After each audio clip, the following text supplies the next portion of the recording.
जय जवान जय किसान। आप सभी का मैं वेलकम करता हूं आपके अपने एग्रीकल्चर चैनल पर। जैसा कि आप सभी जानते हैं, अभी खरीफ का सीजन चल रहा है। खेत में नरमे की फसल जो है वो बढ़वार की अवस्था पर है। तो ऐसे में फसल में खरपतवारों का प्रकोप जो है वो एक गंभीर समस्या है। तो आज आपको पूरी जानकारी देंगे कि नरमे की फसल में खरपतवारों का प्रबंध कैसे किया जाए, मैनेज कैसे किया जाए, ताकि कम से कम पौधों को हानि हो और कम से कम कॉस्ट लगे। अगर समय रहते ही किसान भाई खरपतवारों का प्रबंधन कर लेते हैं तो बाद में जाकर जब फसल बड़ी होती है तो समस्याएं पैदा नहीं होती, क्योंकि खरपतवार जो हैं कीट और रोगों को शरण देते हैं। तो ऐसी समस्याओं से बचने के लिए शुरुआती अगर दौर में ही अपने खरपतवारों को मैनेज कर लें तो आगे जाकर किसी प्रकार की परेशानी अपने को झेलनी नहीं पड़ेगी। आज की वीडियो में अपने जानेंगे कि खरपतवार क्या होते हैं, हर्बिसाइड क्या होते हैं, वीडिंग प्रोसेस क्या होती है और नरमे की फसल में खरपतवारों का प्रबंध किस प्रकार से किया जाए, किस किस यंत्र का यूज किया जाना चाहिए और किस प्रकार से किया जाना चाहिए, इस बारे में आपको पूरी जानकारी देंगे।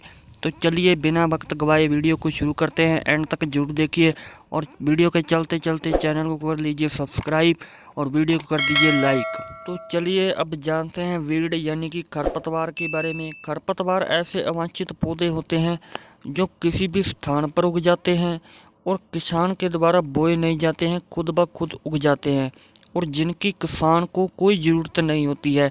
लेकिन ऐसा नहीं है दोस्तों, कुछ खरपतवार जो होते हैं वो किसान के लिए फ़ायदेमंद भी होते हैं।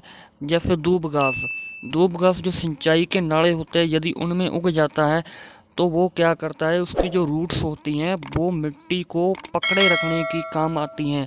जिससे क्या है, जो सिंचाई नाला है वो कम खुरता है, यानी कि उसका ह्रास कम होता है। लेकिन ज़्यादातर जो खरपतवार होते हैं वे नुकसानदायक होते हैं। क्या आपको पता है ये क्यों होते हैं? तो चलिए मैं आपको बताता हूँ ये क्यों होते हैं। क्योंकि दोस्तों ये फसली पौधों के साथ करते हैं कंपटीशन। कंपटीशन किस लिए करते हैं? कंपटीशन जब सनलाइट के लिए कर सकते हैं, मृदा में जो नमी होती है उसके लिए कर सकते हैं, मृदा में पाए जाने वाले पोषक तत्वों के लिए कर सकते हैं और साथ ही साथ जो जगह होती है, स्पेस होती है, उसके लिए कर सकते हैं। तो ये सब कुछ ये खुद ले लेते हैं, फसल को मिल नहीं पाता और फसल की जो वृद्धि है वो रुक जाती है, उसकी बढ़वार फिर कम होती है। तो जब बढ़वार ही नहीं हो रही है फसल की, सारा कुछ वो खरपतवार ले रहे हैं, तो सिंपल सी बात ये हुई कि फसल की उपज कहाँ से आएगी फिर। तो इसलिए खरपतवारों का प्रबंधन करना बहुत ज़रूरी है। खरपतवार प्रबंधन में एक शब्द आता है हर्बिसाइड, यानी कि खरपतवारनाशी या फिर शाकनाशी। ये ऐसे रासायनिक पदार्थ होते हैं जो कि खरपतवारों की बढ़वार को रोकते हैं या फिर उनको कम्प्लीटली नष्ट कर देते हैं। तो ऐसे पदार्थ हर्बिसाइड कहलाते हैं। एक टर्म और आई थी, वीडिंग क्या होती है? वीडिंग का मतलब दोस्तों ये होता है कि अपने खेत से खरपतवारों को रिमूव करना या फिर हटाना, उस प्रोसेस को ही अपनी वीडिंग नाम देते हैं। यानी कि खरपतवारों को हटाने की क्रिया ही वीडिंग कहलाती है। तो ये सिंपल सा टर्म था। तो चलिए अब आगे बढ़ते हैं, बात करते हैं नरमे की फसल में खरपतवारों के प्रबंधन की पूरी जानकारी। नरमे की फसल में निराई गुड़ाई करने से दोस्तों ये फ़ायदा है कि मृदा भी भुरभुरी हो जाती है, जैसे पोषक तत्वों की उपलब्धता है वो और भी ज़्यादा बढ़ जाती है।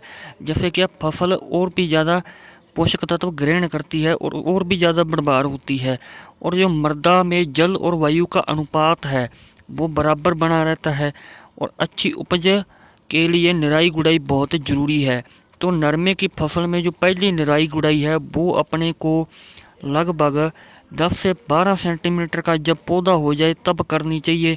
और नरमे की फसल में जब अपने निराई गुड़ाई करते हैं उसके लिए अपने या तो ट्रैक्टर चलित सीलर का उपयोग कर सकते हैं, जैसा कि आप वीडियो क्लिप में देख रहे हैं, फोटो देख रहे हैं। उस सीलर का उपयोग कर सकते हैं। जो स्पेस होती है दो कूंड के बीच में, वहाँ पर सीलर बहुत ही ज़्यादा उपयोगी है।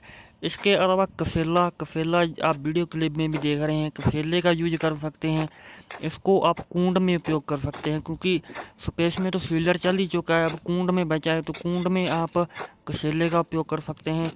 लेकिन यदि कभी कभार क्या होता है कि नरमे के पौधे के बिल्कुल जड़ के पास घास का जो पौधा है वो बच जाता है, यानी खरपतवार बच जाता है, उसको आप हाथ से उखाड़ दीजिए।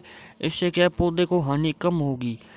तो इस प्रकार से आप निराई गुड़ाई कर सकते हैं और इससे क्या है, बढ़वार भी अच्छी होगी और पैदावार पर सीधा सीधा प्रभाव पड़ेगा और अच्छी इनकम आपको मिलेगी।